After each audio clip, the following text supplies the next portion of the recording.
The world has woken up to the news that long-serving former president of Zimbabwe, Robert Mugabe, died last night in Singapore. He was 95.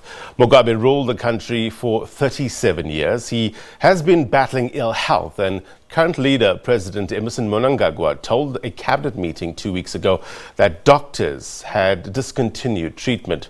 Mugabe was ousted from power in a military coup in November 2017 and was being treated in Singapore since April. Now, let's get more reaction on the ground this time. SABC correspondent in Harare, Ephert Musekiwa, is joining us via the telephone. Ephert, a very good morning to you. What's the mood on the ground after the former president of Zimbabwe's passing? Good morning indeed. The news has caught a lot of people unaware. On the streets, some people are expressing shock, but others saying, they are actually beginning to come to grips with the fact that the former president has died.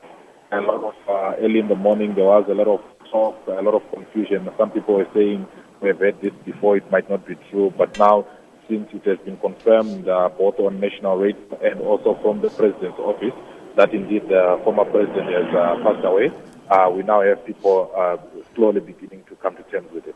Yeah, is the sense of loss at this stage, if it palpable on the streets of Zimbabwe? Well, it's too early. Most of the reactions have been on social media. Yeah. A lot of people that you try to speak to, I've tried to speak to a couple of people this morning, just about now on the streets, just saying, hey, we will only comment later in the day until we've actually gotten concrete confirmation, because it has happened in the past before that fake news of his death has been spread and people would react. So people get cautious and, are just not ready to speak about it yet. President Emmerson Mnangagwa has put out a tweet expressing his sadness. Remind us about what he tweeted. Well, he did say that the former president was an icon of the revolution. He described him as the founding father of the country. I remember former President Mugabe was the first president of Zimbabwe. He was the first leader of Zimbabwe after independence from white colonial rule, and he described him as the founding father, a sentiment that is shared by both even people in the opposition politics, that indeed it is true that former President Mugabe is the father of Zimbabwe. He is the founding father of Zimbabwe.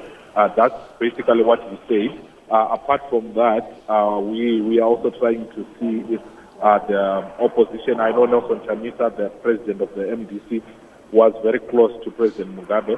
And if you recall, during the 2018 election, President Mugabe did indicate that he was actually going to vote for Chamisa. And, we are hoping that Chamisa will give us a comment anytime soon.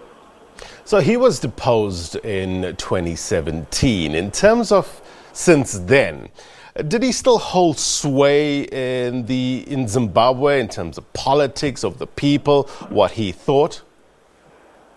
Well, indeed he did. And I think I remember that one of the analyses that was done is that on the eve of the elections, his pronouncement that he wasn't going to vote for ZANU-PF and his tormentors actually swayed a lot of votes in favor of the opposition. So he did indeed have a say. Even on the streets, when you speak to people about politics, they will tell you that they respected President Mugabe on what he stood for, his principles and everything else. It might be just a few policies that they were not in agreement with, especially towards the end of his tenure. But indeed, they still had a lot of respect for him. They still had a lot of love for him. People still respect him for the role that he has played in liberating this country. He spent a lot of time in hospital, we understand. Do we know the ailments? Well, the president has always been very secretive about his illnesses. But when they did communicate, they just indicated, if you remember, that he has been in Singapore since as early as April. For medical, even during his tenure, he used to travel a lot to Singapore for, they used to call it eye surgery or cataract surgery that he used to, for his eyes.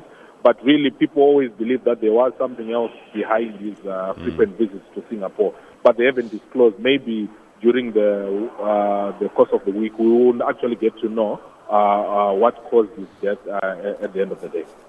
So, Ephert, let's just get some facts on the table as we know it at this stage. He died last night in Singapore, correct? Yes, we got the message overnight. He died last night, yes. And do we know when his body is expected to return home? Well, currently there hasn't been any formal communication. What we understand is that the family has actually also confirmed his passing, apart from the president. So now we wait to hear of the travel arrangements. But you recall that about a few months back, there was reports that President Mugabe was disgruntled, and he had indicated that he didn't want to be buried by the current president, Emmerson Mnangagwa, at the National Heroes Zeka, where most of these freedom fighters are buried. So we don't know how the travel arrangements or how the body is going to be repatriated back to Zimbabwe. But we anticipate that it might happen anytime soon. But also remember that he was also his medical bills and his medical visits to Singapore were being catered for by the state. So we would also suspect that the state is going to take over the repatriation of his body back to the country. So until we get confirmation either from the office of the president or from the Ministry of Information about the funeral arrangements, we can only speculate for now. Ephert, we'll let you go to get more reaction on the streets of Harare and generally in Zimbabwe. No doubt a big story there and around the world, I guess, because Robert Mugabe was known as the founding father of Zimbabwe. That was Ephert Musekiwa, our correspondent in Harare. Let me just remind you about the tweet that was put out by President Emmerson Mnangagwa at the passing on of Robert Mugabe. He says, "It is with the utmost sadness that I announce the passing on of Zimbabwe's founding father and former president, Comrade Robert Mugabe." He went on to say that Comrade Mugabe was an icon of liberation, a Pan-Africanist who dedicated his life to the emancipation and empowerment of his people. His contribution to the history of our nation and the continent will never be forgotten. May his soul rest in eternal peace. Now, Robert Mugabe was aged 95 and he ruled, we're told, for more than 3 decades. Well, former Zimbabwean president has died. His legacy is some would say controversial one. Well, some see him as an African hero who courageously stood up to the West. Others dismissed him as a dictator who destroyed his country's economy. Let's take a look now at Mr. Mugabe's history.